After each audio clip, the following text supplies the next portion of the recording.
Hi, this is a special English edition of ArmComedy, satiric news show from Armenia. There's been a lot of bullshit these days about the conflict in Nagorno Karabakh. In many cases, it was oil dollar fueled bullshit, the most expensive kind of bullshit there is. So we wanted to set something straight about what's going on in Artsakh, in Nagorno Karabakh. See, it's already complicated. So let's just dive in.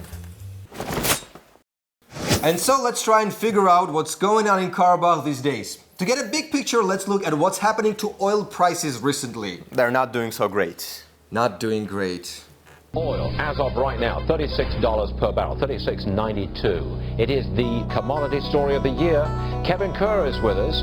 Kevin, you know the oil market, and here's what everybody wants to know. It's broken all the way down to $36 a barrel. And as you know, when oil gets into trouble in an oil-based dictatorship, well, the love for dictator tends to fade. And that affects public mood, especially after decades of saying that they are rich and happy and Armenians are poor and sad, and then suddenly they find out this. An average salary in Azerbaijan, in the oil-rich Azerbaijan, is now lower than average salary in Armenia, which their propaganda depicts as a poor and a hungry country. Azerbaijan has a big pile of soaring problems within itself.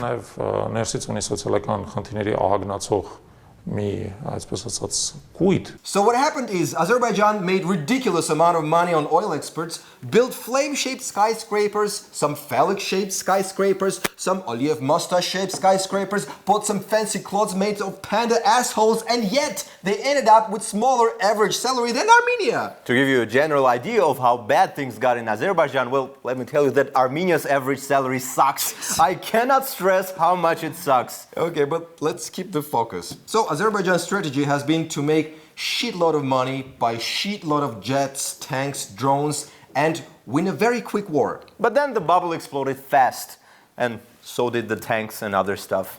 Ղարաբաղյան ուժերը խոցել են հայկական դիրքերի ուղղությամբ գրոհող թշնամական մեկ ուղղաթիռ. The Armenian armed forces destroyed enemy helicopter. Then 2 tanks were destroyed in the south. Later, Armenian special forces discovered and destroyed a group of 30 reconnaissance saboteurs. Then another helicopter was taken down in the south. An additional tank and 2 drones were destroyed. Later that day, 6 more tanks were taken out by the Armenian forces.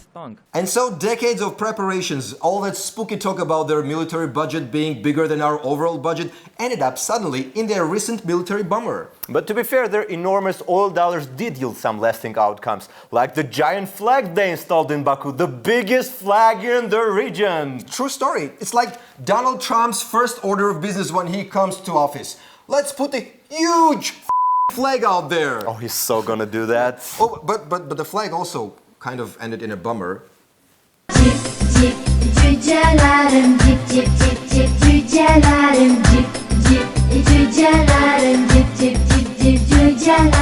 So with those millions and millions of dollars, they couldn't get a flag that's worth a not to mention everything else. So after a series of, well, let's say, not succeeding, Aliyev found a cute way out.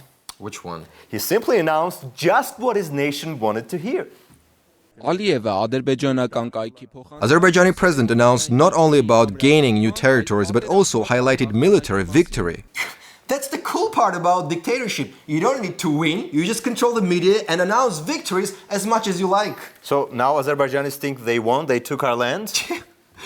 Well, they believe the oil money made the trick for them. But how about the opposition media outlets? Don't they report about these things? Well, they don't have opposition or opposition media. Website? Any websites? Nope. A few Facebook users, but they have been placed in a non-Wi-Fi friendly facility. Okay, now reports of international media outlets have been very inaccurate describing the actions in Nagorno-Karabakh. Oh, really? Media? Not quite accurate. That's unheard of. Unheard of. Well, here's Al Jazeera. For the first time in more than 20 years, there's fighting between Armenia and Azerbaijan. Really? For the first time? Just for you, a quick overview of fights that happened in 2015 alone. On January 29th, Azerbaijani saboteurs tried to infiltrate Voskepar. On April 21st, another group tried to infiltrate from the northeast. Then the fights of July 22nd, 27th, 28th, and October 24th. And that's just a small portion of what happened in 2015. Or as Al Jazeera calls it, For the first time in more than 20 years, there's fighting between Armenia and Azerbaijan. Somebody should really introduce these guys to Google. It's a website where you can search for information. International media cannot even make up their mind on who started the fight. They cannot figure that out. Azerbaijan doesn't even No, they haven't seen it. Okay, seriously, it's called Google. Google.com. Armenia and Azerbaijan blame each other for breaking ceasefire. Azerbaijan and Armenia accuse each other right now of provoking hostilities. Heavy fighting has broken out between forces from Azerbaijan and Nagorno-Karabakh. Okay, just stop. I'm sure it's very fun blaming both sides, but Azerbaijan has clearly stated that they were first to attack. Here is Hakim.az, main pro-governmental media outlet of Baku. Every media outlet is pro-governmental in Baku. Nevertheless. To recap, on the night of April the 2nd, Azerbaijani armed forces started a wide-range attack on Nagorno-Karabakh conflict zone using air force and artillery. Then, of course, quickly, Kind of quickly. after some time, somebody in Azerbaijan realized that this way, even the Google-deprived foreign media will find out they started the fight. So, of course, the text was edited. To recap, on the night of April the 2nd, border territories of Azerbaijan were under intensive attacks. Azerbaijan is like a bad magician, desperately trying to hide his tricks. I'm gonna make this pencil disappear.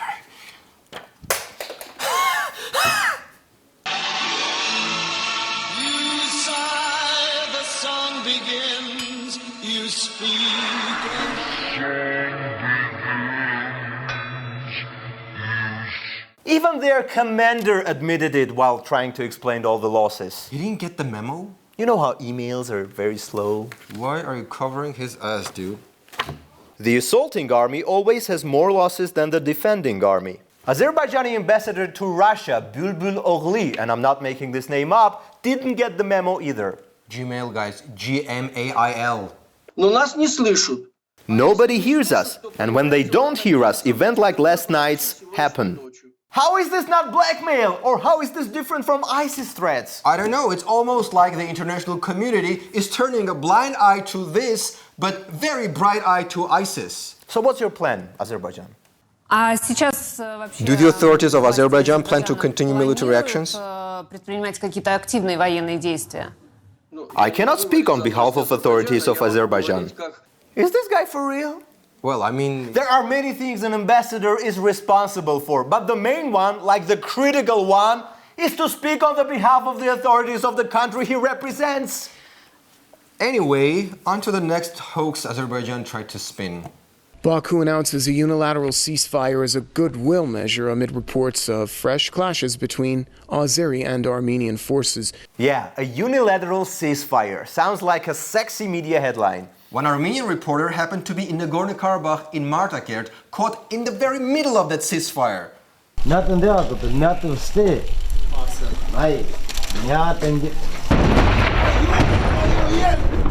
Well, maybe the pause between missile 1 and missile 2 is what Azerbaijan believes to be a ceasefire. Wasn't there a group that was supposed to prevent military clashes like this? All right, I remember something like that. Like an Omsk group, Kursk group, Murmansk? Petrozavodsk group.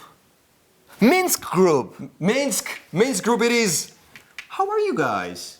Co-chairs of the OSCE Minsk group expressed grave concern over the reported large-scale ceasefire violations that are taking place along the line of contact in the Nagorno-Karabakh conflict zone.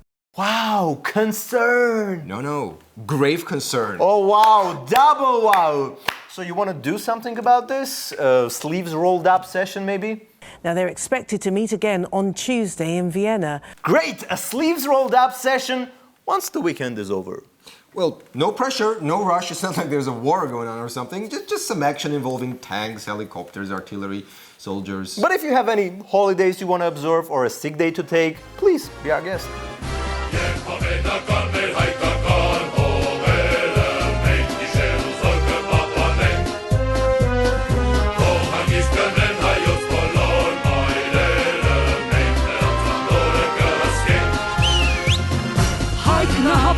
Մեզ ավանդած երկիրը, մեզ ավակներին կժարանգե